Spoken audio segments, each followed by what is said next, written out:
हमारे साथ कई खास मेहमान हैं। जल्दी जल्दी एक एक कमेंट। जेके त्रिपाठी जी पहले आप, उसके बाद जनरल सेना, जल्दी जल्दी प्लीज।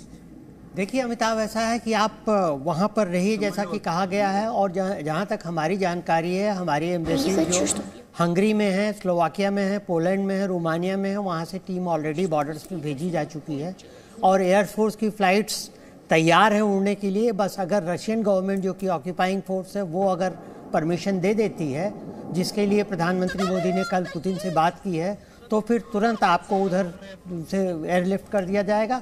अगर वो नहीं हो सकती और आप किसी भी तरह से इन कंट्रीज़ के बॉर्डर पे पहुंच सकते हैं तो पहुंचने की कोशिश कीजिए। वहां से ये एम्बेसीज की टीम्स आपको सुरक्षित लेते जाएंगी, जहां से आपको कमर्शियल फ्लाइट से आप जा सकेंगे। ठीक है Robinder Sachdev, America NATO forces के साथ एक वर्चुअल मीटिंग करने जा रहा है, लेकिन क्या ये मीटिंग्स का वक्त है, क्या ये प्रेस कॉन्फ्रेंसेस का वक्त है, क्या ये सिर्फ एम्प्टी टॉक और फैंसी वर्ड्स का वक्त है? क्योंकि जो तस्वीर हम बच्चे की दिखा रहे हैं, महिलाएं, छोटे छोटे बच्चे, आंखों में आंसू, बेबसी, सवाल ना सिर्फ रूस से बल्कि पूरी दुनिया से। ये दोनों चीजें हैं। एक तरफ तो एम्प्टी वर्ड्स हैं, डेफिनेटली यस, पर दूसरी तरफ क्या हो रहा है, अमेरिका और ईयू का क्या प्लान है? उन्हें लग रहा है और उन्हें पता है कि पुतिन यूक्रेन को तो ऑक्यूपाई कर जाएंगे।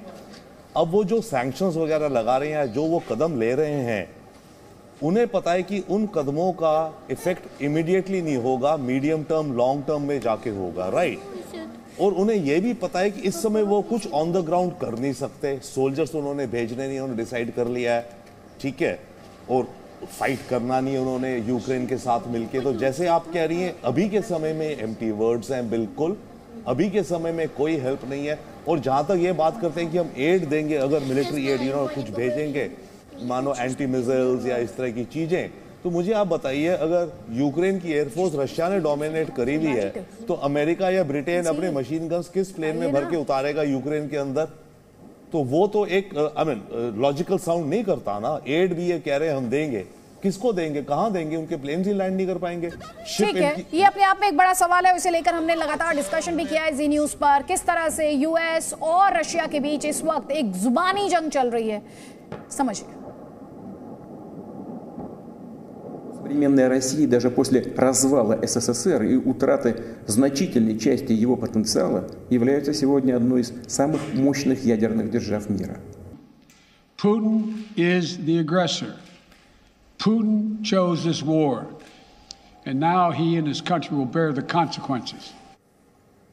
जनरल सेना, व्लादिमीर पुतिन आक्रामक, हमलावर, जो भी बीच में आएगा उसे भी कीमत चुकानी होगी। और जो बाइडेन पुतिन को एग्रेसर तो बता रहे हैं, लेकिन एक्शन के नाम पर उनके पास सिर्फ सैंक्शंस हैं। देखिए, पुतिन की सोच बहुत साफ है कि किसी हालत में वो यूक्रेन को नाटो और अमेरिका के गिरफ्त में नहीं जाने देगा, क्योंकि उससे उसका थ्रेट बहुत बढ़ता है। फिर खतरा रूस के द्वार तक खड़ा हो जाएगा, जो कि रूस को कतई पसंद नहीं है। तो ये थ्रेट परसेप्शन जो है मिस्टर पुतिन का, वो सही है, पहली बात। दूसरी बात है कि मिस्टर पुतिन ने अपना माइंड में वॉर गेमिंग किया है कि किस हद तक वो जाएंगे तो क्या रूस, क्या अमेरिका और नाटो का रिएक्शन होगा।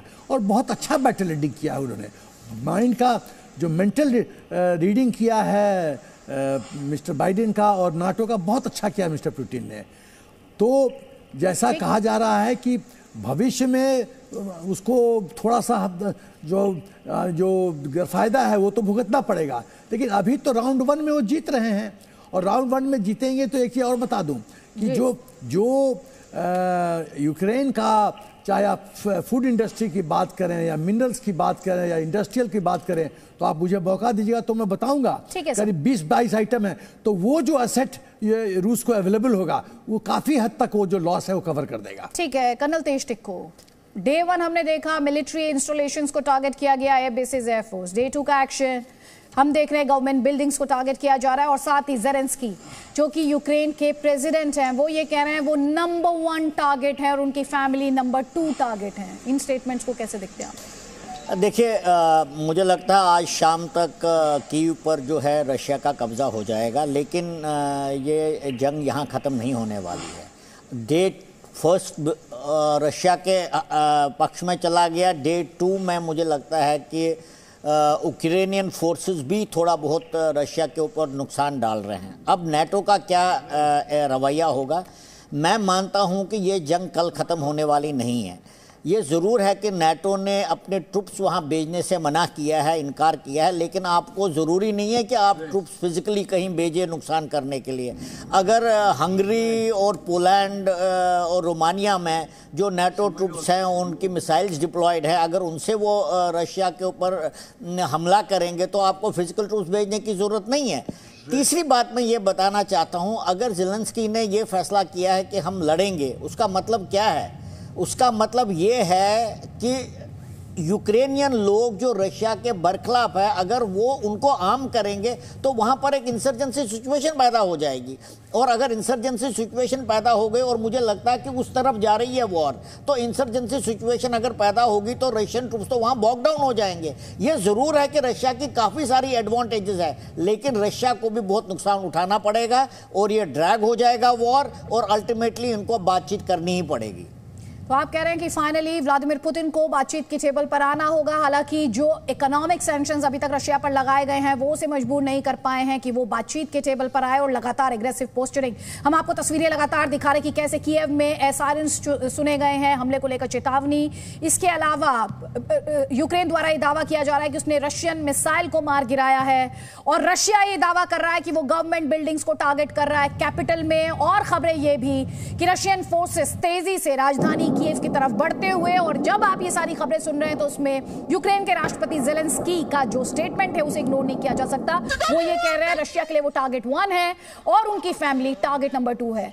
इस पर विश्लेषण आपसे बस थोड़ी देर बाद। हमारे साथ कई भारतीय छात्र भी लगातार जुड़े हुए हैं, तस्वीरें भी आप तक पहुंचा रहे हैं। वो छात्र जिन्हें रात बंकर में बितानी पड़ी है, उनका अनुभव कैसा रहा और मौजूदा हालात क्या हैं? Presenting B News app available on Google Play and App Store. Download it now.